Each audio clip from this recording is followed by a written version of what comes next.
The sports news from today. The 3-1 and Acuna swings. It's a high drive to left center field.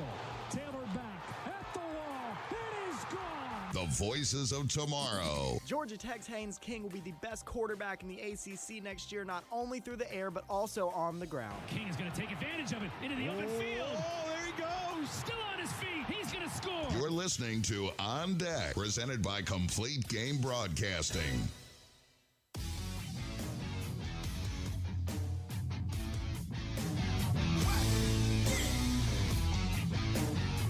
What is up, everybody? I am Jackson Lowe. Welcome to another episode of On Deck, presented by CGB Live.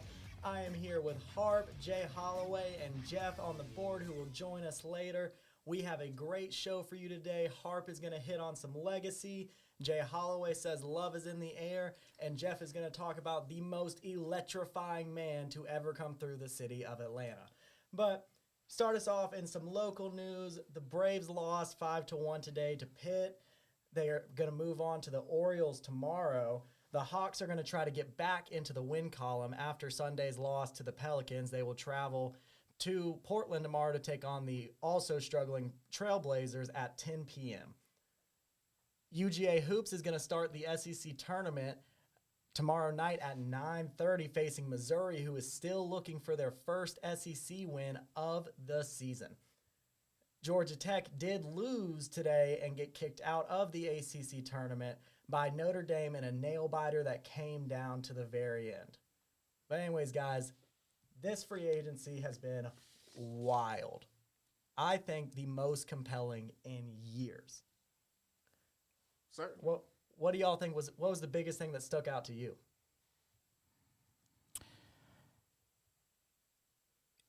In the words of Chris Brown, and I'm going to clean this up so make sure that, we don't lose the G rating for this program and, we're not going to get canceled. But Can you stop stepping on my foot, too? Go ahead, Breezy. I would have kept that to myself. We're in Atlanta. Let's keep that in mind. But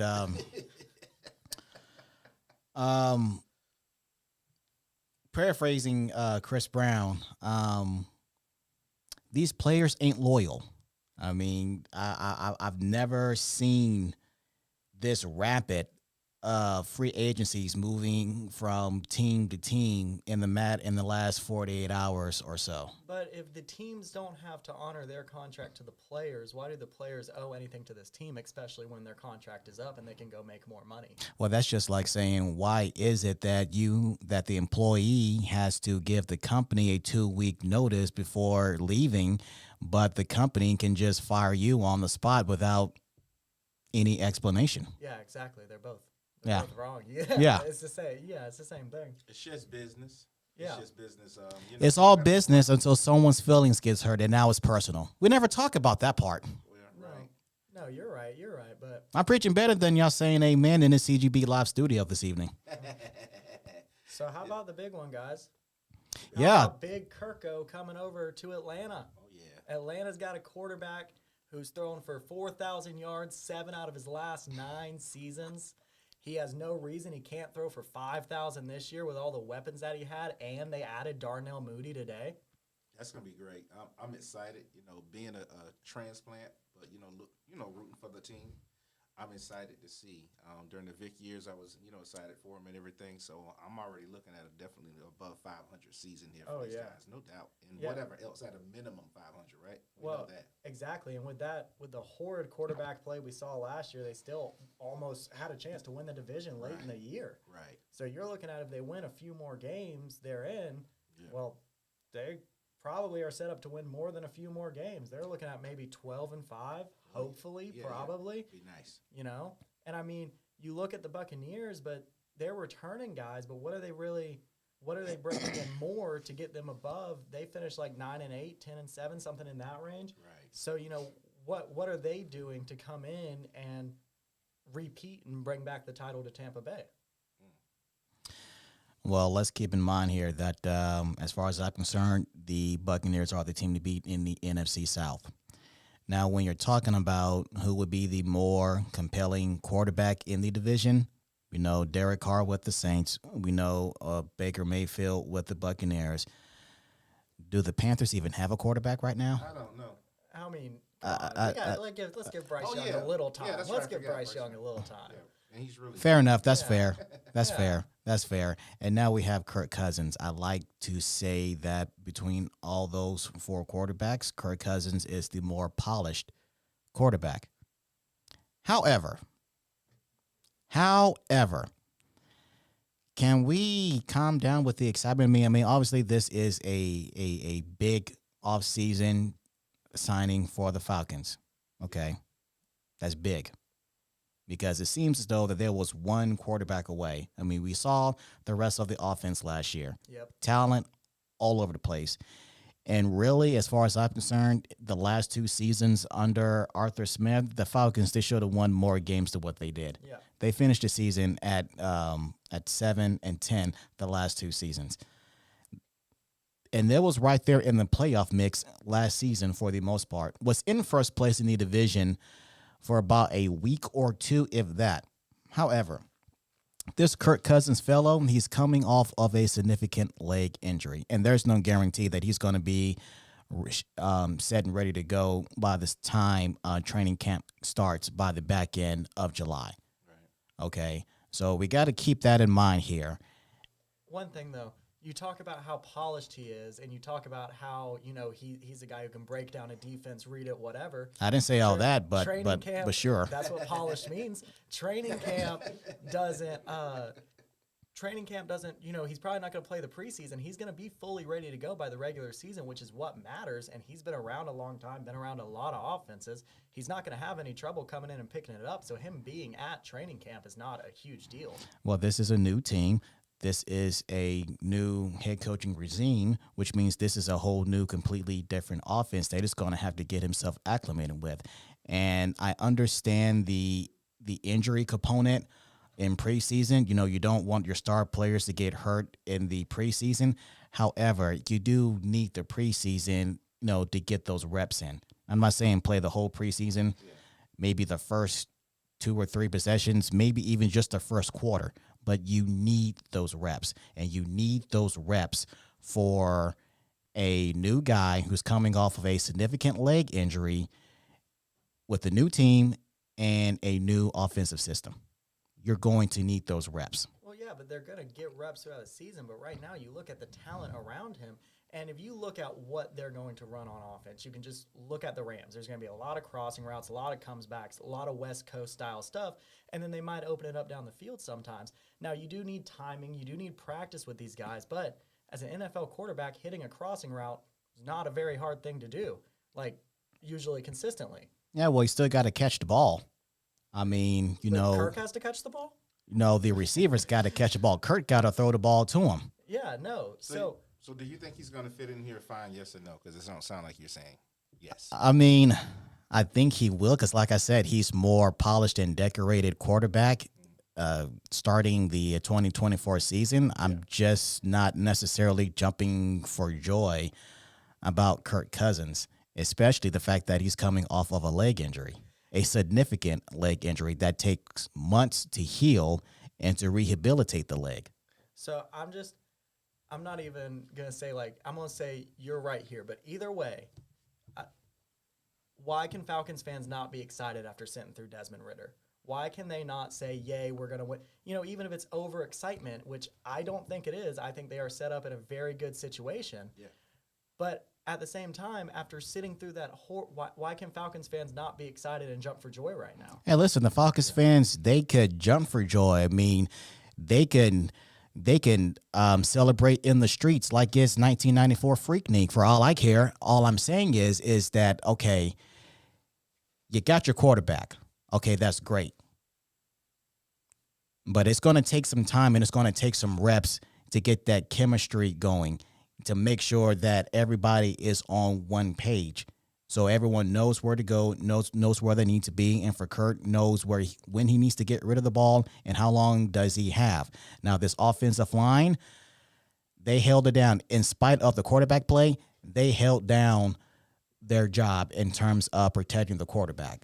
Now, running and throwing the ball, that's out of the offensive line's realm of power. But with that being said, Yeah, okay, Falcons fans, they could be excited all they want. All I'm saying is, yeah, you have the ingredients to make the meal, but you still have to make the meal. It's what you know, it's who you know that will get you the position, but is what you know that will allow you to keep the position. Now let's keep in mind here, the man is in his mid-30s.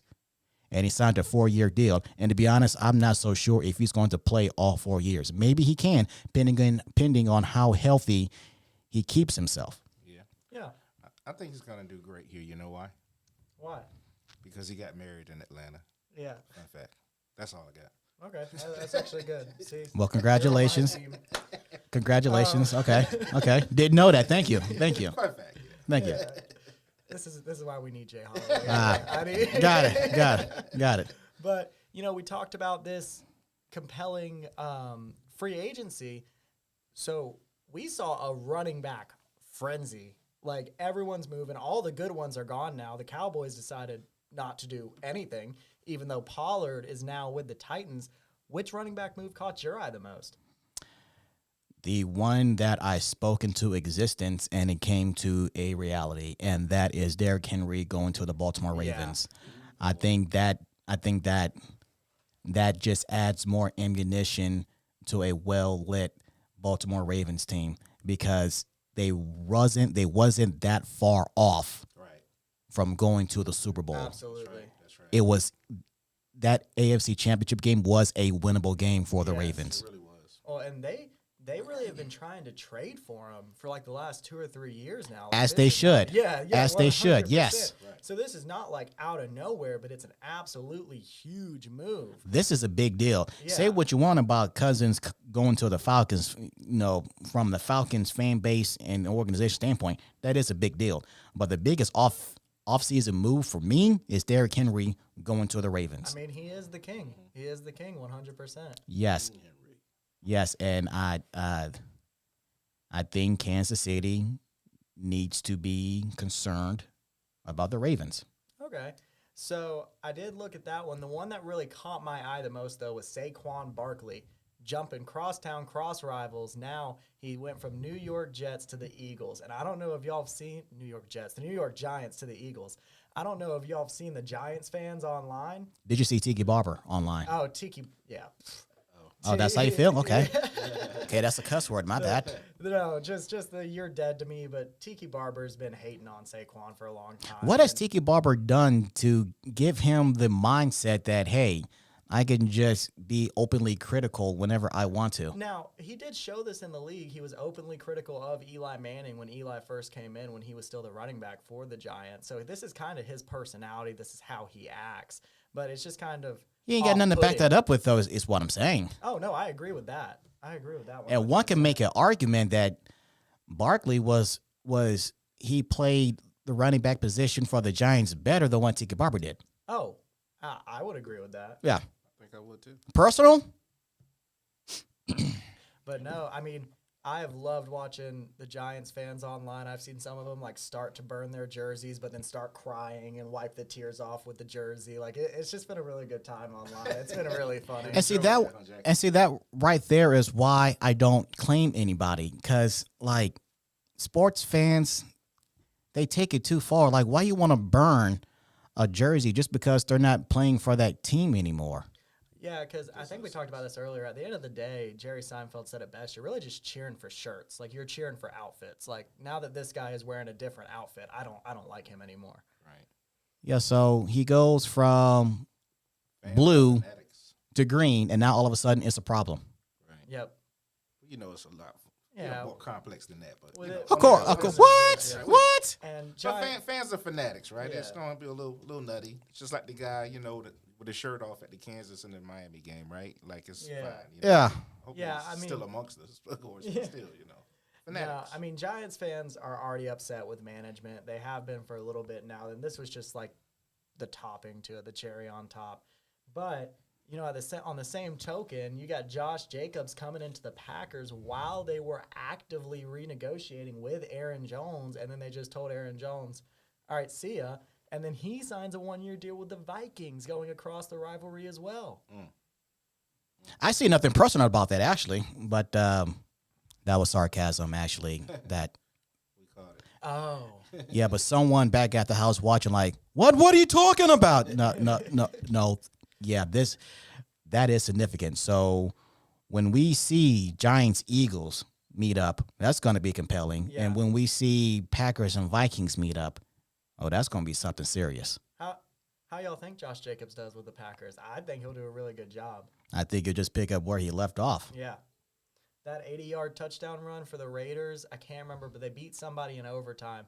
He had an 80-yard touchdown, just broke free up the middle. Like, if you look at the Raiders games, he was either the reason they won or the reason they were in it, or he had like 30 yards and they weren't even close. Yeah, and he was one of the few bright spots for the Raiders. Mm-hmm. You know, you had Adams. He's not happy that his quarterback went to another team, pretty much released by the Raiders. And that was the reason why he went to the Raiders in the first place. Then you bring in Jimmy Garoppolo, another significant leg injury. Yep. And, yeah. Well, now they brought in Gardner Minshew. Garoppolo's gone, so now it's going to be O'Connell and Minshew battling for that starting spot for the Raiders. And honestly, right now, with no running back, either way, this is not going to be a promising season in Las Vegas. Yeah, and they have a new head coach as well. So, Did they give that to Pierce? Yes. Okay. Yes. Right. Yes, I think he deserved that. Compton's very own. So he has his work cut out for him in an AFC West that is going to half of the division is going to be a problem. I mean, we already know that the Chiefs, they're not going anywhere. I'm looking very forward to seeing how quickly Jim Harbaugh can get the Chargers relevant with the stud of a quarterback in Justin Herbert. And then, Broncos.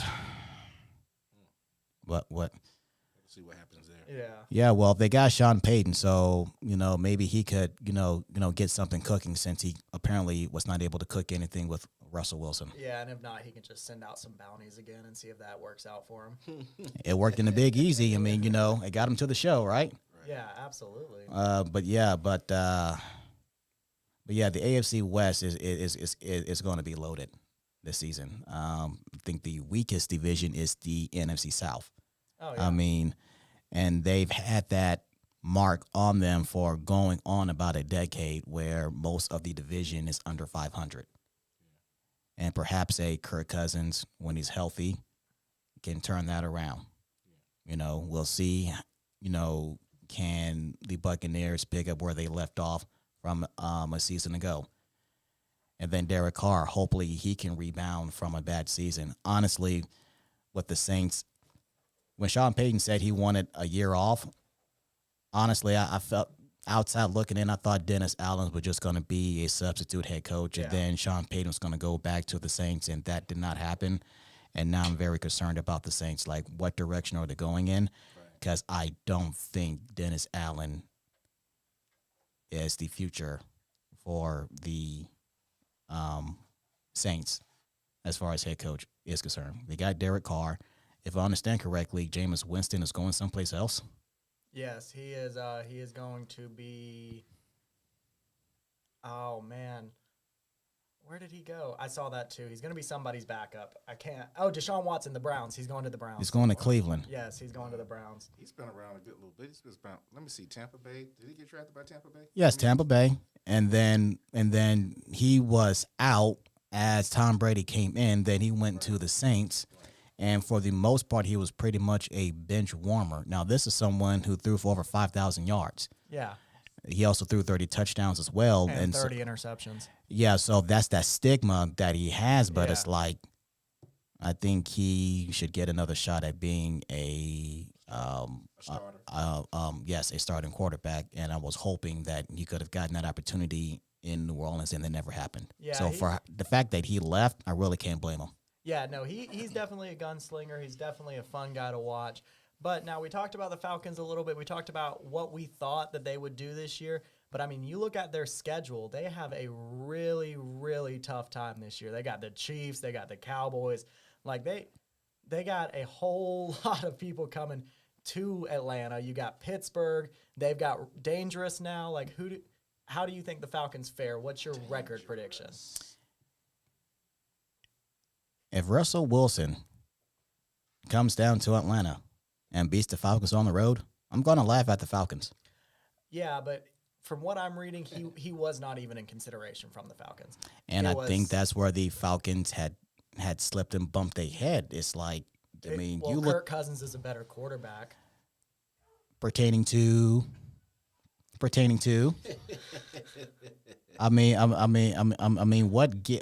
gave you Stats. You want stats? Yeah. Okay, let me give you some stats here. You asked for it. Now, let's keep in mind here that both these fellows they entered the league the same year, 2012. How many 4,000-yard years does Russell Wilson have? What's it, 2? Okay, so we're looking at the overall scope right here. Let's start off with your boy Kirk Cousins here. Over 39,000 yards passing, 270 touchdown passes, 110 interceptions. That QB rating, 98.2 specifically. As for dangerous, 43,000 yards plus thrown. I'm not done yet. 334 touchdown passes, 106 interceptions. QB rating exactly at 100. And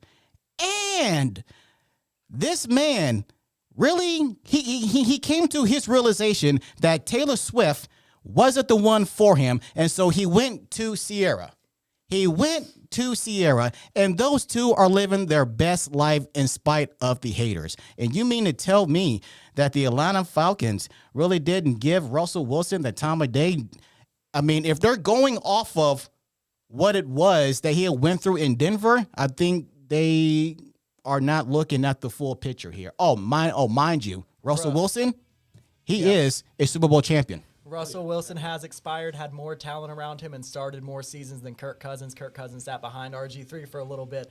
But anyways, so coming up, whoa. Sorry, Harp, you threw me off guard a whole lot. I was not ready for you to pull out all those stats. I'm glad I had an answer for it. Yeah. But either way, the legacy of Cleveland revolves around one man. But does his legacy lie in Cleveland?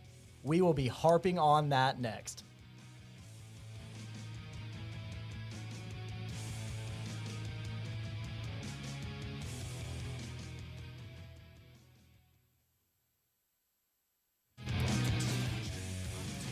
Director at Complete Game Broadcasting, GI Bill approved, and helping veterans with the skills for a career change. Your broadcasting adventure can begin after our 9-week lifetime membership class. For more information, go to CompleteGameStudio.com or call me at 404-929-0523. Again, that's CompleteGameStudio.com, 404-929-0523.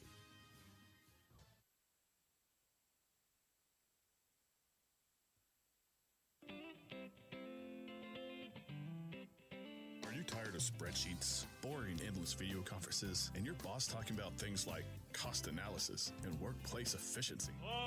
Get a head start in a new career with Complete Game Broadcasting. This 9-week all-inclusive program offers day and evening classes starting in March, June, and September. Complete Game Broadcasting offers small classes, hands-on learning, and a lifetime membership to use our studio. That's right, in 9 weeks, you can learn the skills for a new successful adventure in broadcasting. This includes on-camera and mic work, along with behind-the-scenes editing and producing. Do you like podcasts? Yes! Well, we give training in this new medium as well. Complete Game Broadcasting also will assist you in landing that next dream job in the broadcasting industry. Visit CompleteGameStudio.com or call 404-929-0523 for further information. Again, that's CompleteGameStudio.com, 404-929-0523.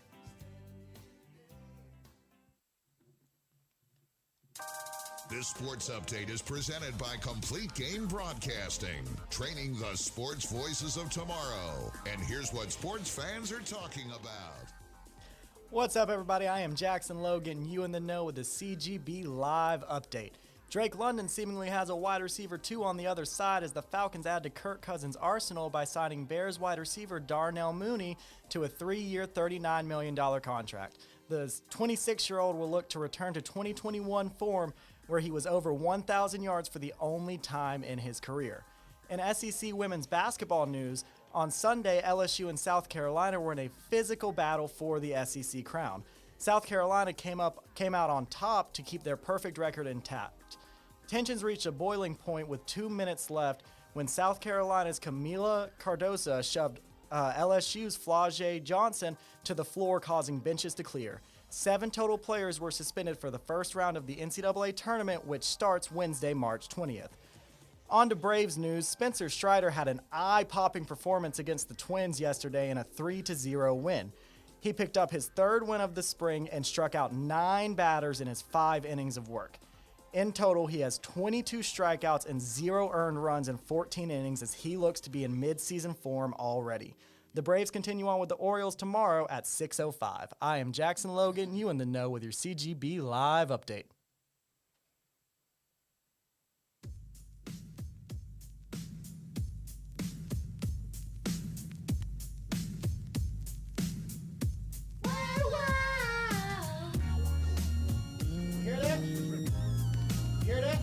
This is how you start off a segment right here. This is how you start off a segment right here, ladies and gentlemen. Welcome back to CGB Live. He's J. Will. He's Mr. Delusional Jackson. I am the great one, harping on sports. Thank you for joining us, however and wherever. We thank you for doing so. So I got some stuff on my mind here. You know, we had a rather delusional debate over who's better, Kirk Cousins or... You were the delusional one. I don't see how. I can bring up the stats too, and you're not counting the other season that Kirk Cousins didn't play that Russell Wilson did, and not talking about the talent that Seattle had around Russell Wilson that Kirk Cousins never did. So you're throwing out stats, but you're throwing them out in a way. Yeah. So basically what you're saying is I'm not throwing out stats to back up and justify your standpoint for Kirk Cousins being better than Russell Wilson. I justified mine. I already told you. 7 out of 9 of the last 9 seasons, he's thrown for over 4,000 yards. One of those, he was hurt. Okay. Russell Wilson has thrown for 4,000 yards twice in his career. Russell Wilson does have one more season. He does have one more Super Bowl with one of the greatest defenses the NFL has ever seen. Mm-hmm. Legion of Boom, yes. Yes, 100%. Okay, so these 4,000 plus yards that he threw in a season multiple times, what happened after that?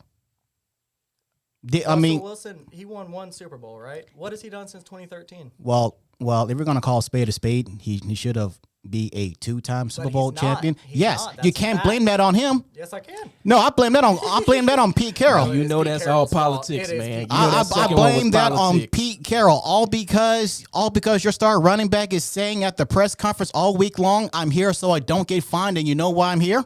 Come on now. At the end of the day, that second championship was nothing but politics. They wanted Russ to be the MVP, and it didn't go that way. But he did throw an interception at the end of that game. Okay, listen. That was his fault. If you don't want beast mode to get the ball, if I recall correctly, on the previous snap, he almost crossed the goal line. He was stopped right at the goal line.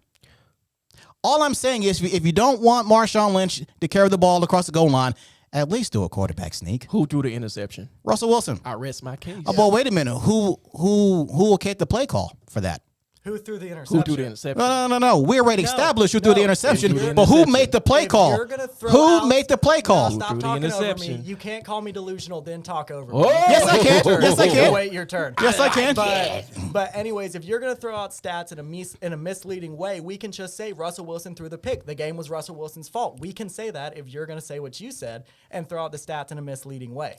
If that's all you have to clap back at the fact that he threw an interception and he had no control over the play call? Come on now. I had a clap back. Now you're using my words in a different way than how I said them. Yeah, well, you're taking the stats that I gave you, and then you're twisting and misconstruing that. Yo, with your life on the line, who you want, Kirk Cousins or Russell Wilson? Give me Russell Wilson. He has more. He has produced more in the playoffs than what Kirk Cousins has or have. Oh, yeah, okay. Yeah.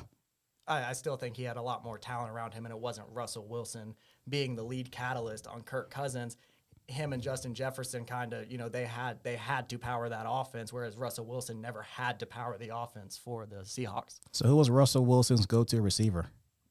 Tyler Lockett, Golden Tate was there. Mm-hmm. Those were two very good receivers. Golden Tate had a long kickoff return in that game that they won against the Broncos. Golden Tate was an absolute all-star in that game. So no, don't come out with that. Golden Tate was a very good NFL receiver. Okay, so Lockett and Tate.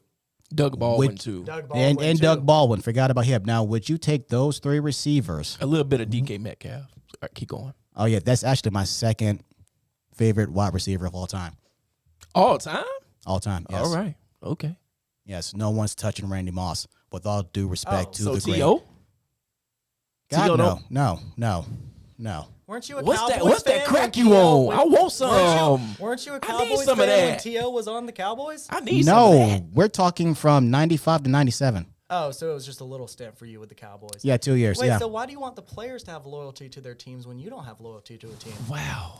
You want to know why I don't have loyalty to a team? But why do you Because expect when the you players have to? loyalty to a team, you're stressed, you're depressed.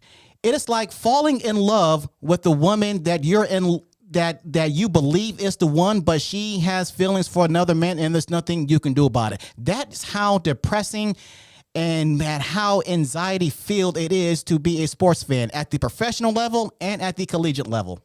Okay, We can even say high school level for what it's worth. All right, you talked a lot without answering my question.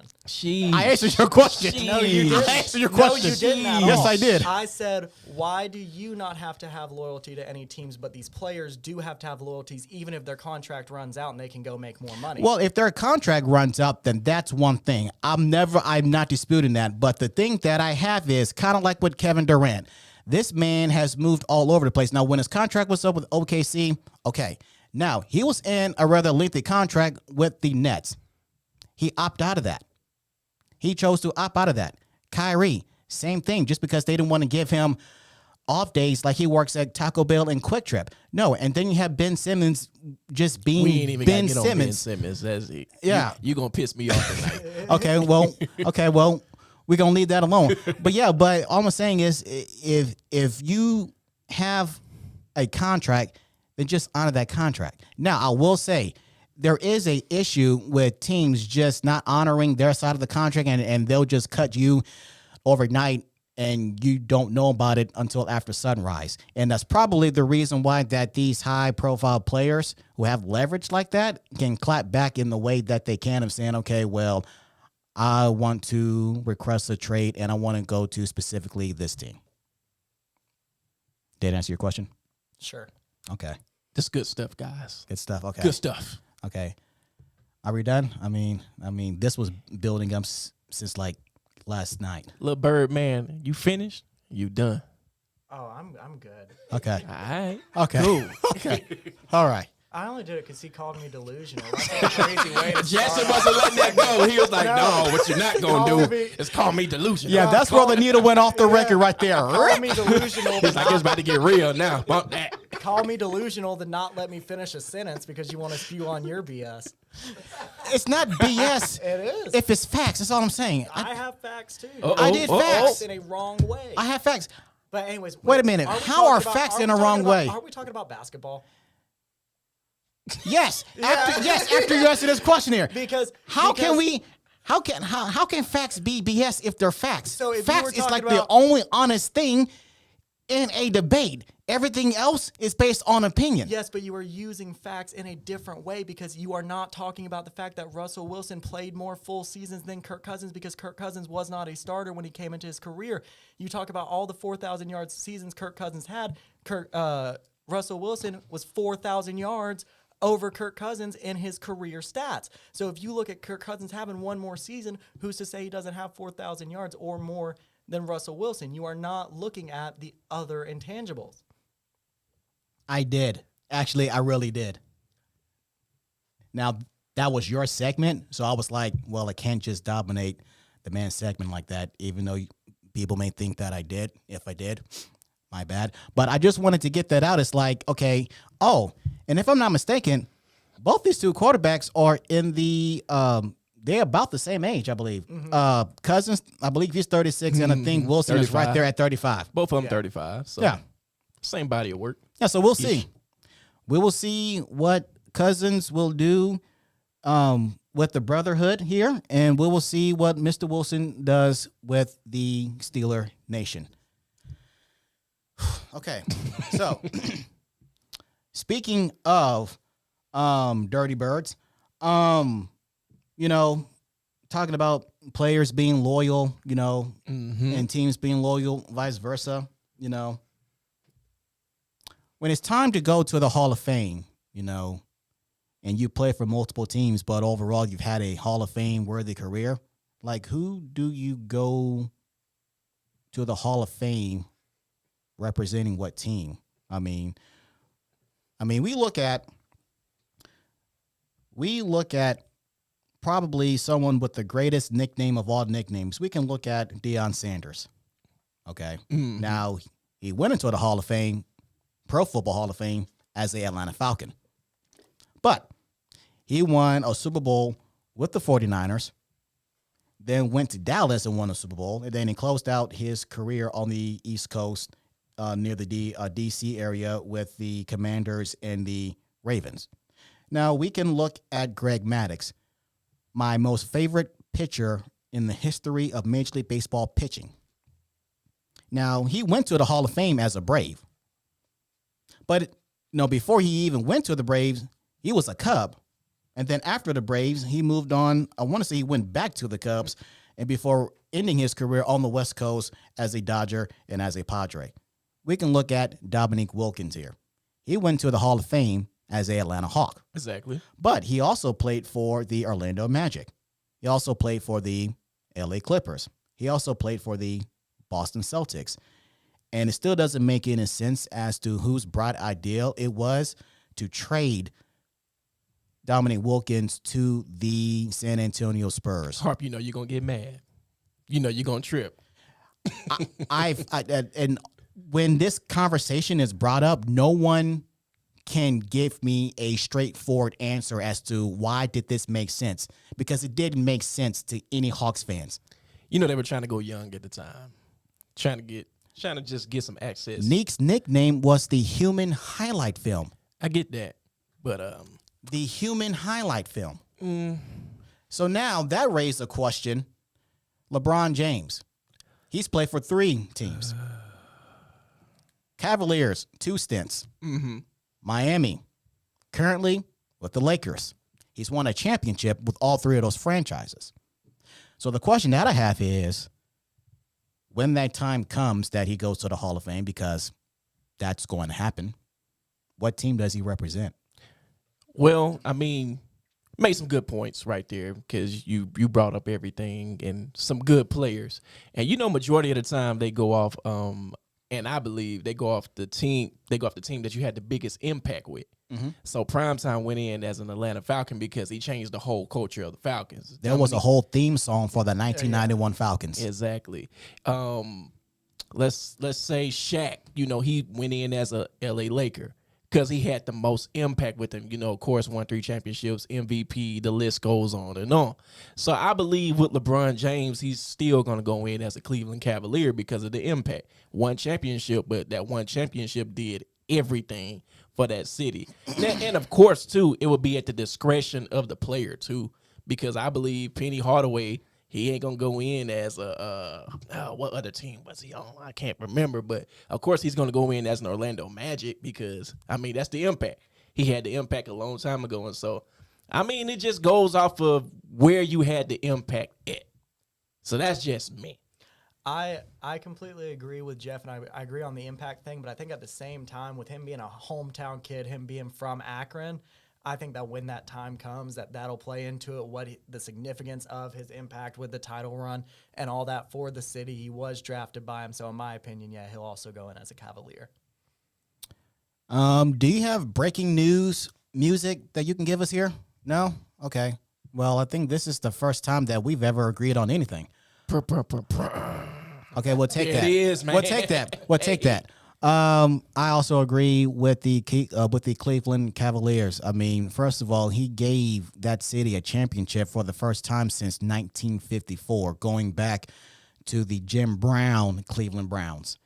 Indians, they got They were right there in 95. They were right there in 97.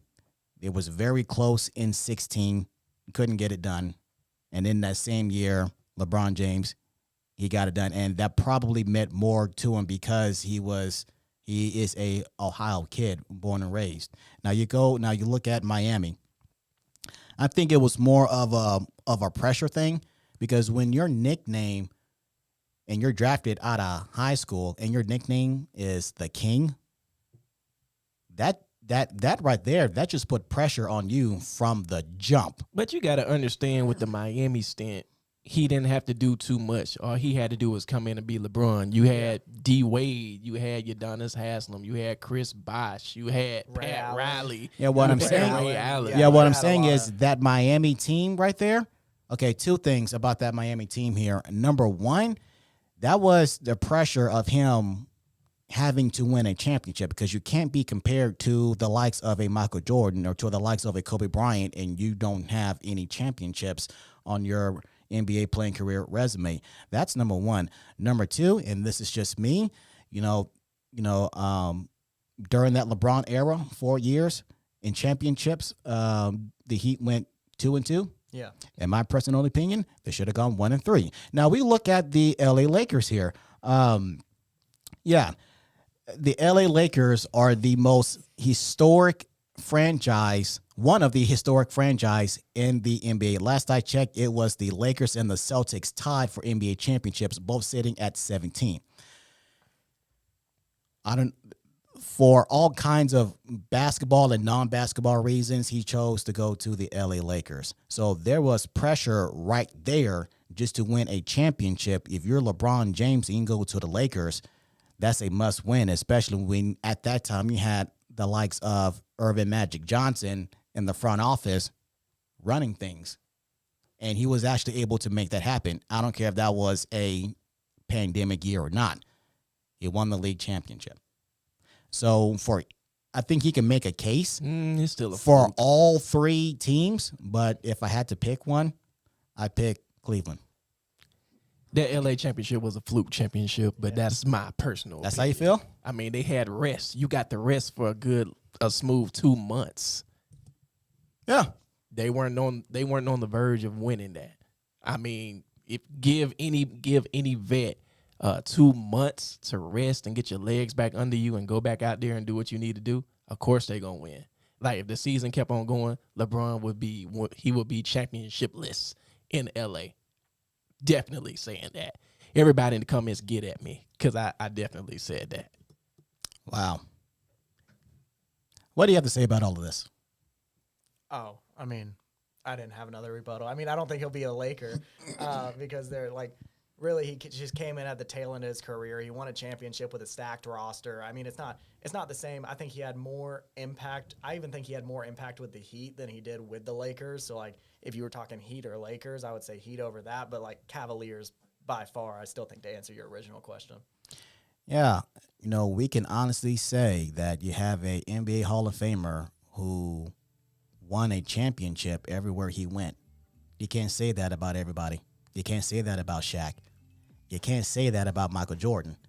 And I still think Michael Jordan is a much better player all time than what LeBron James was. I'm not going to refute that. You want to argue? No. Crap. But coming up next, we're going to be doing some talking.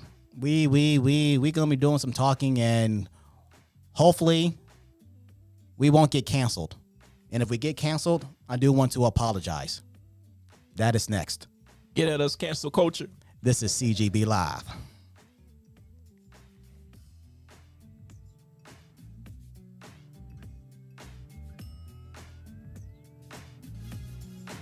Military veteran wanting to get into the broadcasting industry? I'm Tim Nunn, director at Complete Game Broadcasting, GI Bill approved, and helping veterans with the skills for a career change. Your broadcasting adventure can begin after our 9-week lifetime membership class. For more information, go to CompleteGameStudio.com or call me at 404-929-0523. Again, that's CompleteGameStudio.com, 404-929-0523.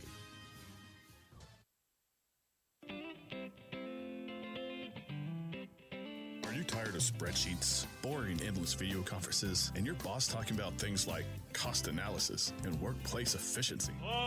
Get a head start in a new career with Complete Game Broadcasting. This 9-week all-inclusive program offers day and evening classes starting in March, June, and September. Complete Game Broadcasting offers small classes, hands-on learning, and a lifetime membership to use our studio. That's right, in 9 weeks, you can learn the skills for a new successful adventure in broadcasting. This includes on-camera and mic work, along with behind-the-scenes editing and producing. Do you like podcasts? Yes! Well, we give training in this new medium as well. Complete Game Broadcasting also will assist you in landing that next dream job in the broadcasting industry. Visit CompleteGameStudio.com or call 404-929-0523 for further information. Again, that's CompleteGameStudio.com, 404-929-0523.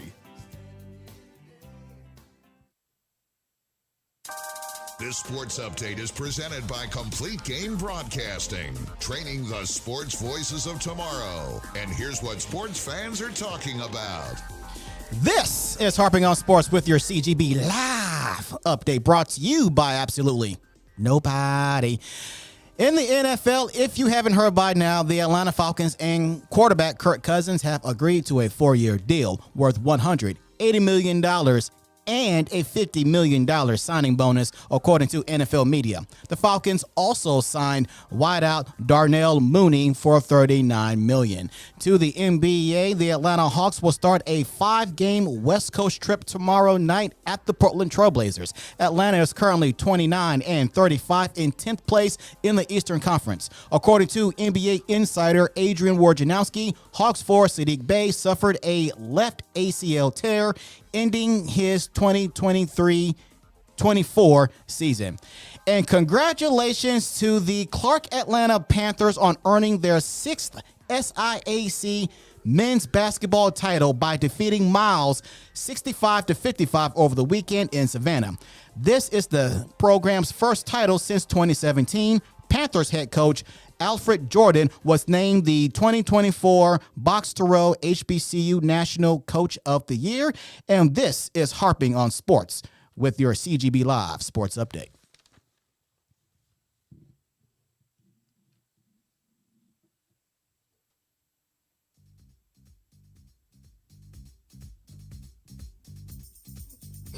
What is that? Love is in the air. Everywhere I look around.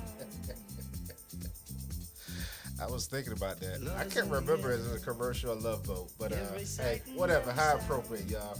Back in the building, CGB Live. You got your man Jay Holloway, got my man Jeff Will, and my man Harping on Sports. Yo. Hey, man, just to keep it real right here, right? I'm going to ask y'all, this is going to be good. 7. Anybody? Crapping out. And with all the people in the room on the mic and not, you know, you can raise your hand. How many people in this room have been on a honeymoon? Come on now. Well, have you been crickets. on a honeymoon? We should have had the crickets. One. Cricket sign right there. All right. Yeah. You, Miss Lady, have you been on a honeymoon? Define honeymoon. Yeah, well, Have you been on a honeymoon? Oh, she not. she ain't answering that question. Like, nope. Maybe listen in the air. I don't know. Define honeymoon. Like You know, more than 3 days You type know, of. somebody daddy put a shotgun in your back and said I do, and they send you on a trip somewhere. The shotgun, though? Sometimes that's what it takes. You know, Okay. encourage you a little bit. You know what I'm saying? A little motivation. You know, that's that forceful love when you resist it, you fight it. Sometimes. Okay, all right. Little nudge and a You smaller. gonna marry this one. Yeah, All you right. gonna marry this one. All right, okay. You've been doing married folk stuff anyway. I see you at the crossroads, one or the other, I guess, right? One or the Okay. other, right? And I gotta miss 7. You gonna end up in the church. Well, wait there, standing or laying? Yeah. Wow. Hey, he said his feet colder than a mug, man. Right. Boy, all right. So all I'm saying, I only saw one that agreed to. I've been to it, but okay, we know what a honeymoon is. Can we agree with that? Right. Everybody better know what a honeymoon is. Well, hold on. Okay. Just to be clear, Okay. a honeymoon is after you tie the knot, after the wedding reception, Yeah. you get in a vehicle, Right. likely a Tap some cans on the back. a limousine, and then you drive off. Yeah, or you can get in your own vehicle. You might put a cash app on the back. Nowadays, folks put their cash app on the back of the window. You know, just married, now broke. Okay, now. Okay, now. This is something I need to know. Does the wedding night count as the honeymoon? It depends. Is it a part of the honeymoon? Asking for myself. It depends, man. It could be what we call it, bro, a destination wedding. It can be that shotgun wedding. It can be everybody's, gainfully agreeing, But it's that trip that, like, I'm with my new bae and I'm going to go kick it somewhere. It might be right down the road. It might be up to the mountains or whatever. So I asked that question because I know it's popular. I've run across a term recently of a baby moon. I've never heard of a baby Talk moon. to me, Jay Holloway. Exactly. I'm like, what is a baby moon? Talk to me. You're teaching me. And I broke it down. It was like that trip that the couple take before the new baby comes because their life won't be the same with the baby waking up every 1 or 2 hours because they're wet or they're hungry. And I know this 3 times over. Shout out to my kids, right? A baby moon. The honeymoon is the newlyweds celebrating, the nuptials, right? The baby moon is saying, hey, excuse me, we got a baby coming. Let's go on and just, act up one more time without nobody. We don't have to be responsible for anybody. I thought it was pretty neat. You know what I'm saying? I said, that's pretty neat. Let me tell you. I'm past that now, by the way. It's not happening for me, baby moon. But, let's be very clear now. Hold on. Before some rumors start. He said, more babies? Negative. I'm good on that. Let me tell you, man. What's up? All right, so when I got married, I just went to the hotel, chilled out for a day, and went back to work. Right. So I really didn't get a chance to do, the honeymoon thing. I got you. And sometimes it's delayed, bro. It's good. Now, it's been delayed for many years. Yeah, now, yeah. I ain't gonna lie to you because every time I go on vacation, I'm always with her family. Yeah, yeah. So we done already talked about this. What's funny is I talked about this today, too. They ain't have a shotgun in your back. No, they. I hope not. Hey. I will hope not. Listen, no, there was no shotgun to my back and there was no gun to my head. There you go. I was ready for this. Now, Love was in the air. Now, I'm gonna be honest with you. Now, with the baby thing, that took me off guard because the first one came. You like, man, yeah, man, shoot, because I was so used to going like moving how I wanted to, doing my thing and whatnot. So the first one came, I was like, man, it's still cool. We waking up in the middle of the night. It's because you still on the baby high. Right. You like, man, shoot, I'm gonna do it, and I can still rock. And then by that time when the first baby comes, you still passing them off because everybody's still they want to be around the baby. So the second one comes, and you like, all right, I'm tired. Right. And I really want to go places, and I can't really go places like that. And so when you get both of the kids up then, you be thinking like, oh, man, I got the kids away. Right. Man, we about to go out to eat. We about to whoop the whoop after that. Right. And then you go out to eat, and you think you going to whoop the whoop, but you going to go to sleep. You going full on sleep when those kids are away. Yes. It is kids will change the dynamic. Shout out to my 3. They had changed my life. But I am telling you, I can totally resonate with everything this brother right here is saying. And it changes. And it's love and everything, but things change. Things aren't the same when you can pick up and go and that spontaneous stuff, get up 2, 3 in the morning and ride because you feel like it. Oh, man. No, bro. Those Waffle House days were amazing. Yeah. IHOP days, just wake up at 3, 4, 5 a.m. in the morning. Right. Now you got kids, and you just be looking at them like, why did I do this? I gave up my freedom. Yeah. I'm playing, y'all. I'm playing. And I get it. I noticed you said when you did, do the wedding thing, you did it and you went back to work. Did you get married on a weekday by any chance? Man, I got married on a Saturday. Okay. But, all right, I'll take this back. Okay. All right, so the first time not the first time. Okay. All right. Oh yeah. So you better fix that. all right. Ooh, yeah. Oh, first time. Okay. Now, all right. So I originally got married in a courthouse. Okay. So that was during the day. Because you kind of just go past it. Was it Monday through Friday? It was definitely a Tuesday. Okay. Tuesday or Wednesday. Like we got an apartment. On a Tuesday. On a Tuesday, it went up. We got an apartment. We dropped out. We got the apartment, got the keys, put all our stuff up in there, and went to the courthouse. Funny thing about that is it was some people who were awaiting trial, and they were like, man, I just couldn't get married in the courthouse. I got to be surprised. I was like, you about to do 5 to 10. What are you worried about being surprised about? You about to be surprised about your sentence in a minute. So it did break chest here. It went right. What you like? What do you mean? You want to be surprised? Like, do. Like they were sitting there. I'm like, man, I can't believe that. But all in all, got married at the courthouse. Boom, got married that day. And then we just kicked it. Like we were cool. Like going into the apartment, didn't have nothing but clothes and boxes. And each other, brother. And each other, man. Yeah, man. And then you was like, dang, all right, we got to start from scratch, which was cool. Yeah. And so, man, then when we had the wedding, man, it was just we did that on a Saturday.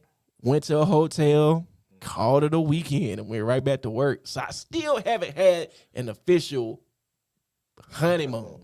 Well, it's coming. It's coming. It's definitely coming because I need to do that. Wifey, I hope you're looking at this. We need to have a discussion about this. There you go. Shout out to all the the newlyweds, the still weds, and everything. I had caught wind of a story of a couple who had a lovely wedding recently on a Monday. And I never heard of that. On a Monday, I guess during the daytime. And I said, they have different venues. Folks get married. I've seen weddings on Saturday night, Fridays, and different things. But I said, of all things on a Monday, I'm thinking, man, I got to go to work. I want to call in. I got a doctor's appointment, teacher conference.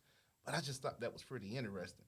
But, love is hitting it all days. I just never heard of it. I just thought that was, very, very cool. And as long as it works and it works for the two, man, hey, shout out to the willing and the loving. You know what I mean? I take that back.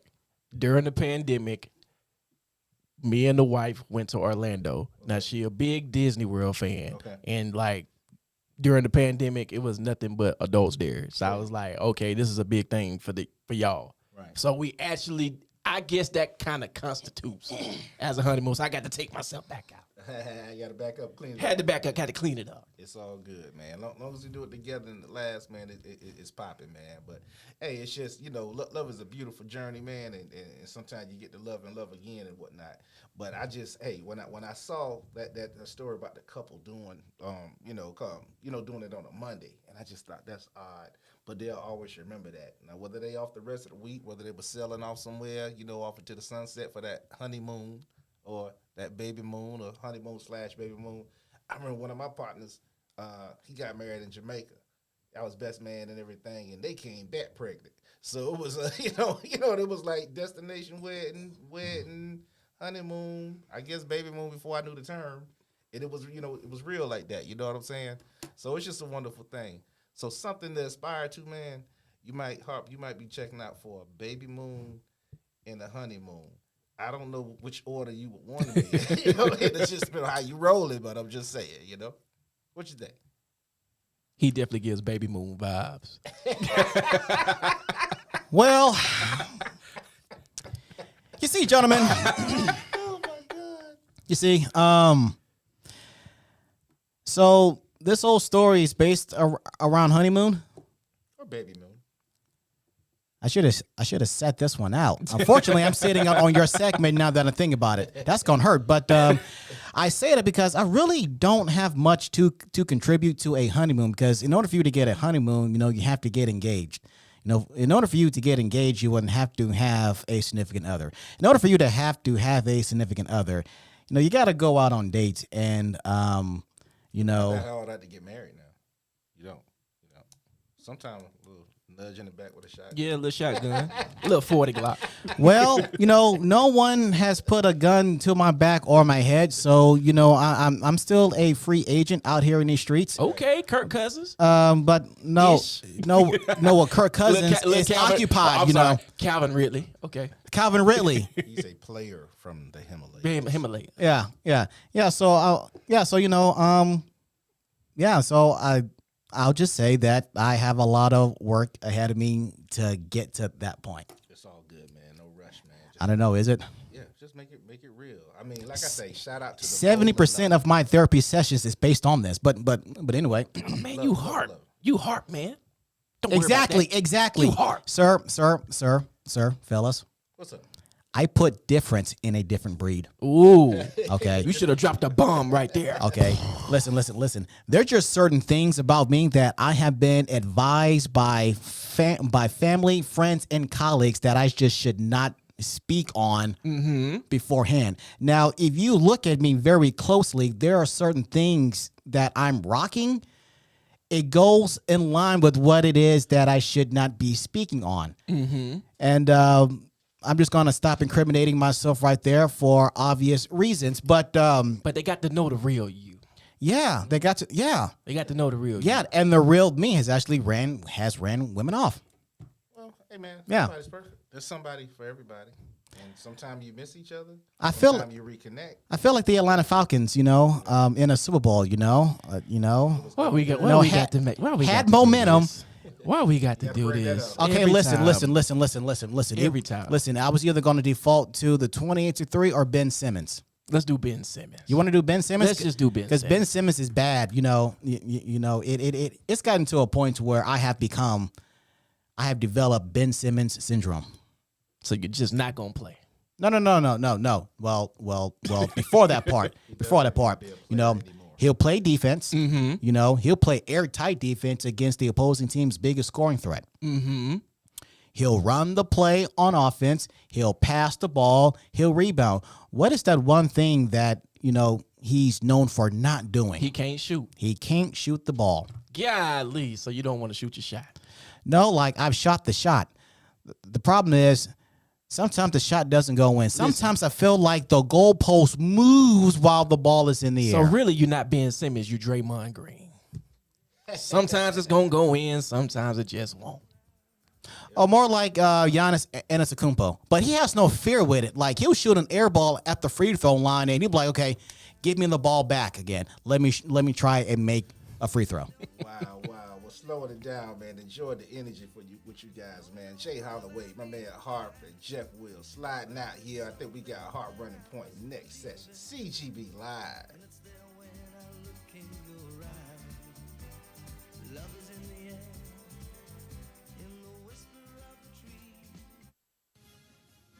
Military veteran wanting to get into the broadcasting industry? I'm Tim Nunn, director at Complete Game Broadcasting. GI Bill approved and helping veterans with the skills for a career change. Your broadcasting adventure can begin after our 9-week lifetime membership class. For more information, go to CompleteGameStudio.com or call me at 404-929-0523. Again, that's CompleteGameStudio.com, 404-929-0523.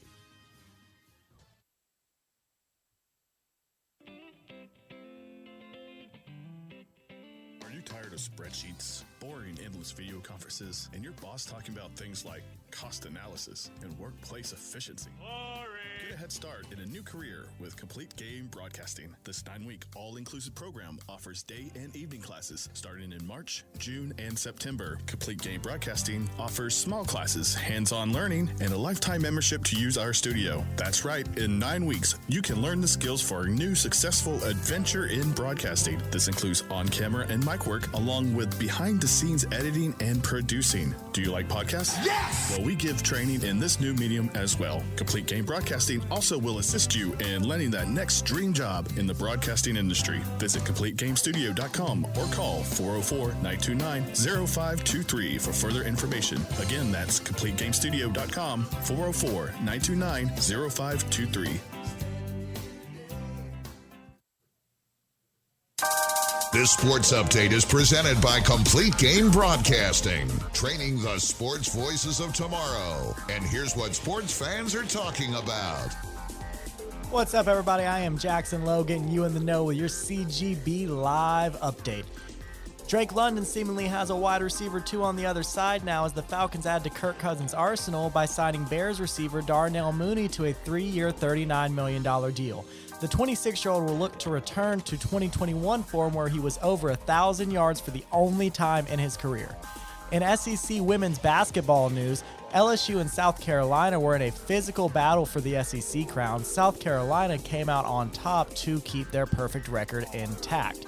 Tension started to reach a boiling point with 2 minutes left when South Carolina's Camila Cardoza shoved LSU's Flau'jae Johnson to the floor, causing benches to clear. 7 total players were suspended for the first round of the NCAA tournament, which begins March 20th. On to the Bravos. Spencer Strider had an eye-popping outing against the Twins yesterday in a 3-0 win. He picked up his 3rd win of the spring, striking out 9 batters in 5 innings of work. In total, he has 22 strikeouts and 0 earned runs in 14 innings as he looks to be in mid-season form already. The Braves continue on with the Orioles tomorrow at 6:05. I am Jackson Lowe, getting you in the know with your CGB Live update.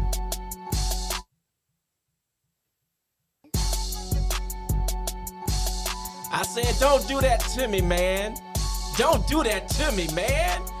Listen, it's Jeff Will right here on deck at the CGB studios, right here with my guy Jackson, right here with my guy Jay Holloway, Harp on the ones and twos. Everybody, what's going on? What's going on? Listen, what I need you to do, I need you to like, share, comment. Make sure you tag somebody. I need you to tag your friend that is an Atlanta Falcons fan. Now, we gonna talk. We gonna talk real good. This has really been on my mind all day. It started yesterday and it really crept up on me today. So fellas, just allow me 3 minutes to just get this angry rant out, and I'm gonna let you get it in. But there's a guy. Everybody tag somebody. Tag somebody if you know this guy named Michael Vick. Tag everybody. Put him in the comments right now. There was a guy named Michael Vick who was drafted to the Atlanta Falcons, I believe 2001, 2002, I believe around that time. He was drafted here, and that guy, he was very electric coming out of Virginia Tech. He electric going into the Atlanta Falcons. As soon as he got his opportunity, he turned up with it. He took it to a whole nother level. He turned the city of Atlanta out. If you went to a high school game, a little league game, a middle school game, anybody who had the number 7 you were looked at as that guy. He was that guy. Yes. And so Michael Vick did what he did. He got the title. He had the title of the most electric person ever to hit the Atlanta scene. And he did his thing. He tore the league up. Tore him up. Everybody know his legal issues. We ain't even got to go into that. Came back with the Eagles, went to the Jets, did his thing. Yeah. But let's fast forward 20-something years later. We are still, and I just want to say, because Kirk Cousins just got signed to the Atlanta Falcons. Shout out to him. Shout out to his agent. Could get your money. Right. All right. And there were still people who were mad about Kirk Cousins being signed to the Atlanta Falcons because they wanted Justin Fields. Now, as I recall, I heard Justin Fields had a market. They said Pittsburgh was in the market for Justin Fields. Nope, got Russell Wilson. They said, I don't know. There's another team. It just doesn't come to my mind. The Falcons wanted Justin Fields.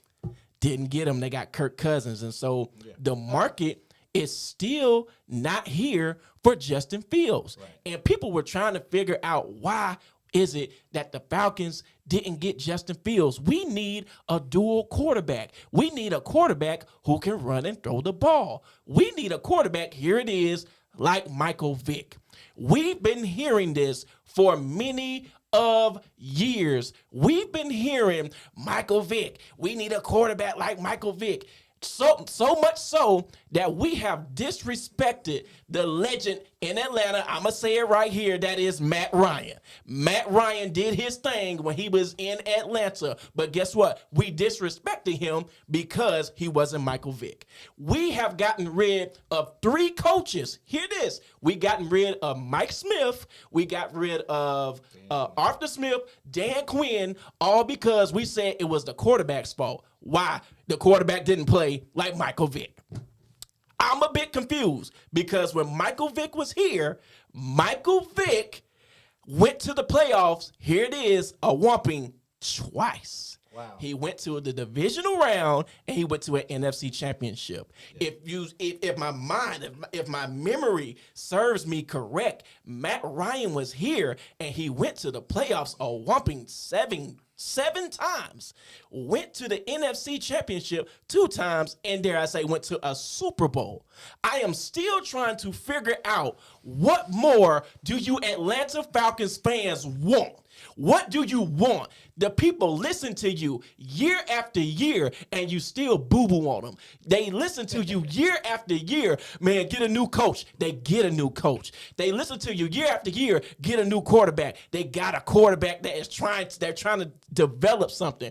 What more do you want from the organization? I got to call y'all like I see it. You Atlanta Falcons fans are ungrateful. You are ungrateful. You don't understand the process. You don't trust the process. You don't trust the organization. You need help. Why are you still on a quarterback that was here 20-something years ago? I'm still trying to figure that out. I'm sorry, y'all. I just had to let that out. But why? Why? It's I call it the Michael Vick effect. Because every time you come into contact with somebody who's in the barbershop or on the street, man, they ain't been good as Michael Vick. We need somebody like Michael Vick. Actually, we don't. We actually need somebody who's gonna trust who's gonna carry this process until the next level. Fellas, what say you?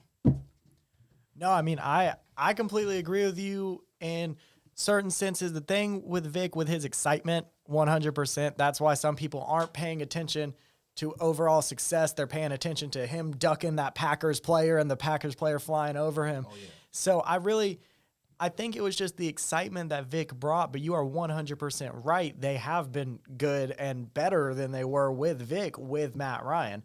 So that is 100% true. But while we're on Vic, y'all remember when he played Florida State in that Orange Bowl? Absolutely. When he was at Virginia Tech? That is the best single game performance I have ever seen, I think, in the college level of all time. Absolutely. But now, anyways, with that being said, I completely agree with you. I do think people are not.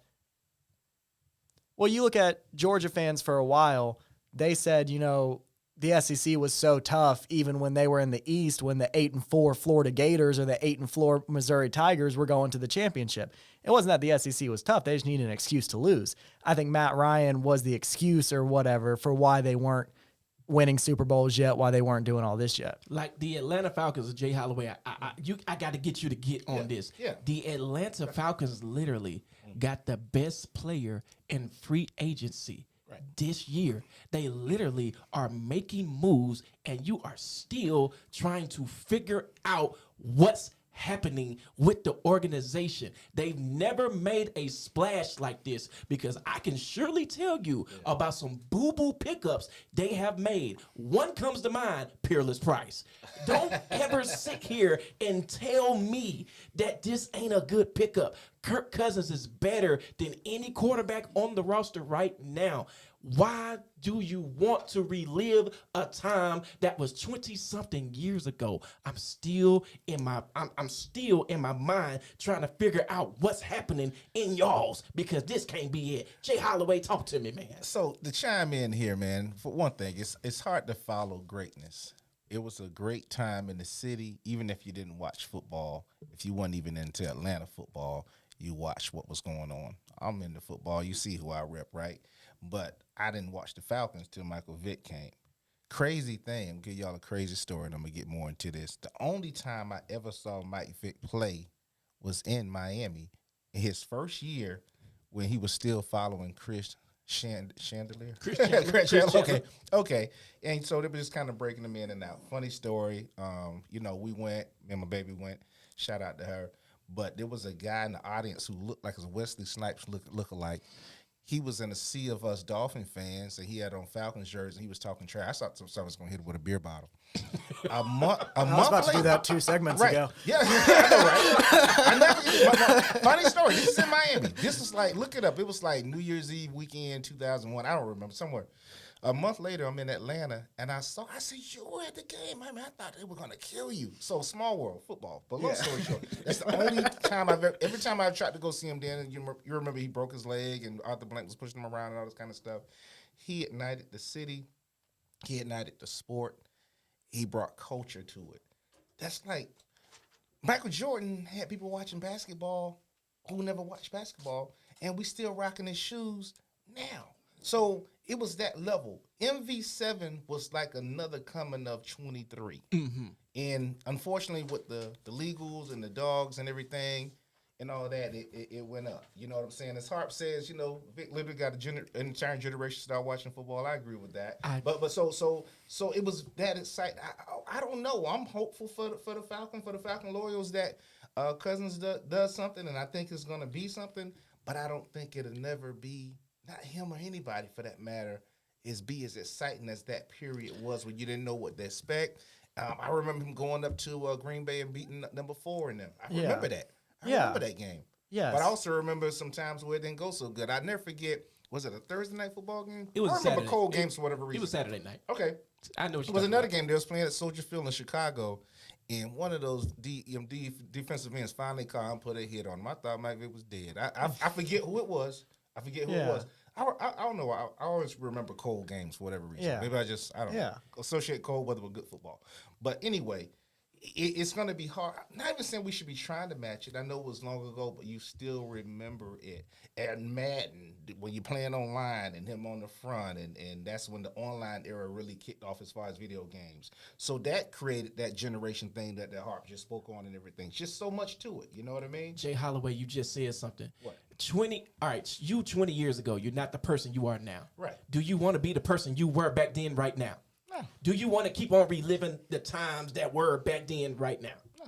Why do Falcons fans want to stay in the past about the glory days of the past? You only had 2 winning seasons with Michael Vick. But we do have memories of our youth that we like, man, remember that time? Yada, yada, yada. We do have that. Those times are not coming back. Right. There's a time where there's a period in your life where you have to just, I don't know, move on.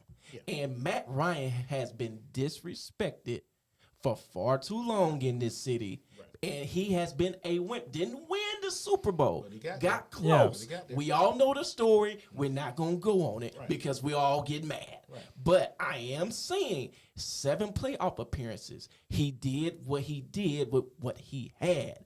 He made it happen in this city more than Michael Vick. Yes. And if you flip it over and you talk about Justin Fields as well with these fans like asking why would we not get someone like Vick? There's no one like Vick. So Justin Fields is not like Vick just because the guy can run. And then at the same time, do Falcons fans just want to go and watch someone go, wow, when they have the ball, or win games or go deep into the playoffs or try to win a Super Bowl? Because you're not close to winning a Super Bowl with Fields, in my opinion. Like, I just want to say this because had we got Justin Fields, you know what would have happened? He would have ran. He would have thrown the ball, and everybody would have never said Justin Fields is good. They would have said, man, he's just like Michael Vick. Yep. He will always be compared to Michael Vick. Anytime you would have brought a dual threat quarterback into the city, you would have always compared him to Michael Vick. That's why Arthur Blank won't bring a dual threat quarterback to the city, because you will always refer to Michael Vick. Michael Vick was great in the city, but he wasn't the answer. I'm sorry. These are the facts. He was exciting. Absolutely. He was electrifying. Absolutely. But guess what? He wasn't a winner. Do you think Arthur Blank wants to fill the seats, or he wants a championship? He wants a championship, but he knows how to fill the seats while doing that. Yes, and to be fair, I'm just Atlanta fans, if you're listening, but I'm calling you out right now.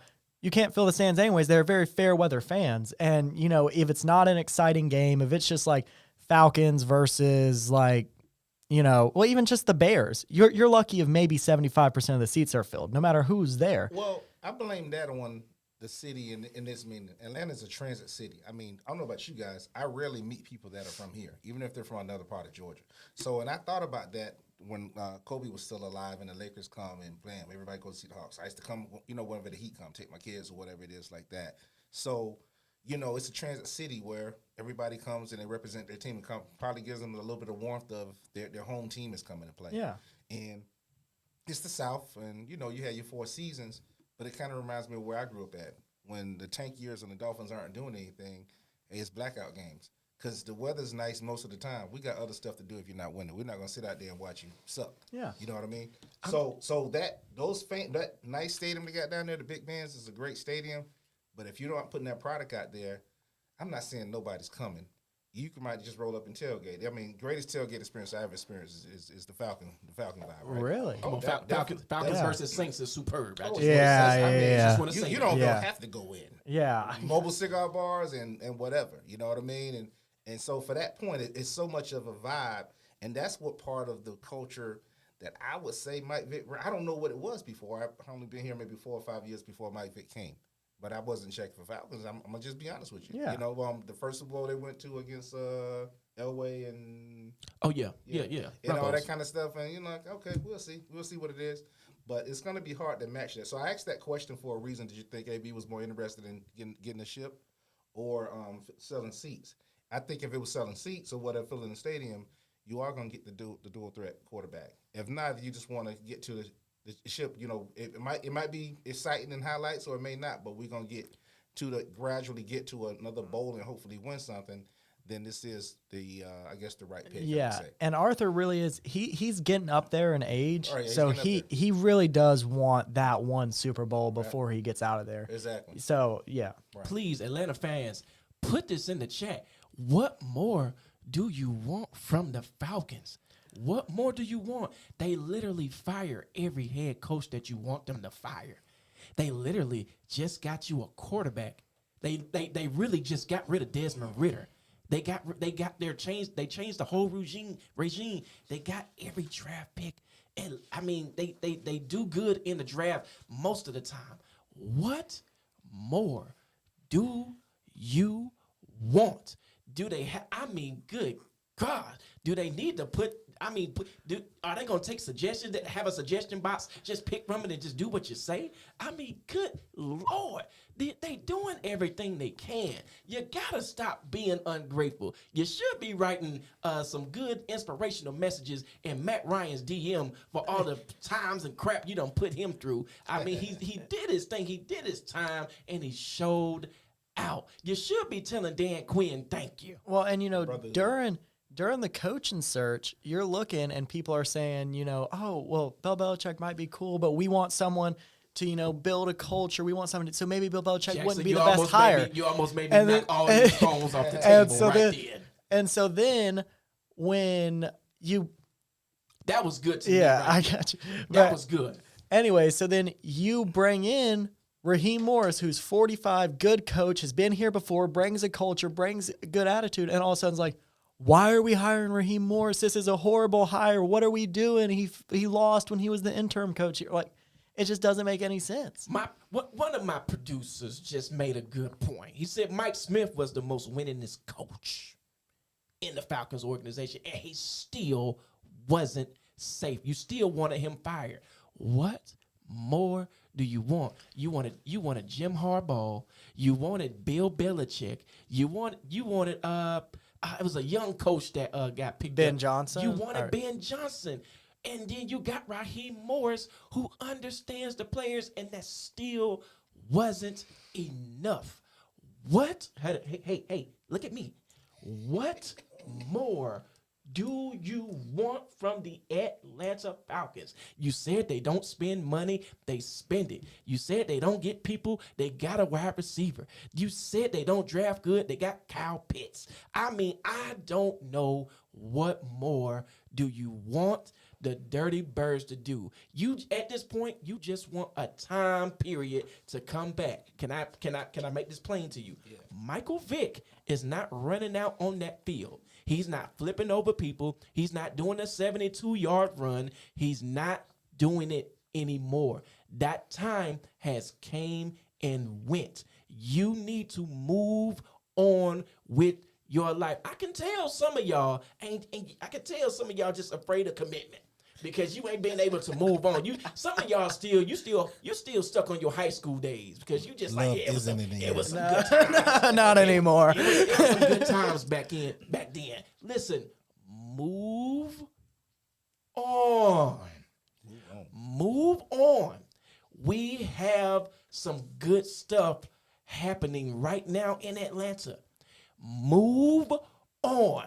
Trust the system. Trust me, it is going to work. We are going to have some good stuff coming from the Atlanta Falcons. What do these fans want from the Falcons? I know what they want. Part of it. They want a postseason. I want a postseason in Atlanta. I want to go to a playoff game in Atlanta. I will say that was the largest attendance I've ever seen in Mercedes-Benz was against the Seahawks. Check this out. Or Check the this Packers, out. both of them. Right. Last season, we can definitively say we were a quarterback away from hosting a playoff game. Yep. We addressed the issue yesterday, That's right. and it still ain't enough. Yes. Right. You still got people saying, the Buccaneers are the best in the division. How? Like, no, We you were would've almost beat them there. if it wasn't for bad quarterback play. This is the first time ever the offensive line was right. Thank God. Thank God the offensive line is finally I don't better. remember the last time we could say that. I see. Here we go. See, all right. Maybe it has been vanilla, but the vanilla worked. The vanilla worked. That's all I'm saying. It's been vanilla in Atlanta. I'm not gonna lie to you. It has. Right quarterback. It has. But have they done better than Michael Vick? I go off results. You got to a Super Bowl. I go off results. Right. Matt got us to a Super Bowl. Right. Vic got us to an NFC Championship. I've been here 20 plus. I've been here for 2 of the Super Bowls, and both of them were L's, but they did get a Super Bowl. I'm just saying. I'm rolling with the one who gonna get us over the hump. Yeah. Well, and think about the last time that you can say the offensive line is right in Atlanta. Think about the last time you could say the defense is right in Atlanta. And this is actually, last year was a better defense than Matt Ryan probably ever had, other than the Super Bowl year, maybe. Had Matt Ryan had this team 2 years ago or 3 years ago, we would have made a run. Yep. I guarantee you. Yep, I completely agree. I guarantee you that. Fellas, I want to go ahead and say this too, because I want to dispel this dual quarterback thing and this myth. Who was in the Super Bowl? Tell me the quarterbacks that were in this past Super Bowl. In this past Super Bowl? This So you got past Super Bowl. Mahomes and then you got Purdy. They are not known for running. Right. They are known for making the right read and hitting the receiver. Whether the receiver gets open or catches the ball, that's on them, Yes. because we don't need to get on people catching the ball in Kansas City, because obviously they can't do that well. But if you want to talk about just pocket presence or anything like that, Brock Purdy he's known to be in the Kyle Shanahan system. I know that's gonna make my producer mad right there. He's known to be in the Kyle Shanahan system. All you gotta do is make the read. If you don't see it, check it down. Boom, keep going. We don't even have to speak on the greatness that is Patrick Mahomes, because Mahomes does what Mahomes does. Oh, yeah. And he makes it happen. Yes. Oh, yeah. So you mean to tell me you haven't seen a dual threat quarterback hit the Super Bowl scene? And I'm just saying, we have the formula. We have a Kirk Cousins. We have a Drake London. We have a Darnell Moore, I believe. Darnell Mooney, I'm sorry. Yeah. We have a Kyle Pitts. And We you're have not even offensive mentioning line. Bijan Robinson. Right. Thank you. Yeah. We have a squad. Falcons fans, sit back and relax. We're going to improve on defense. We're going to get an edge rusher. We're going to get another cornerback.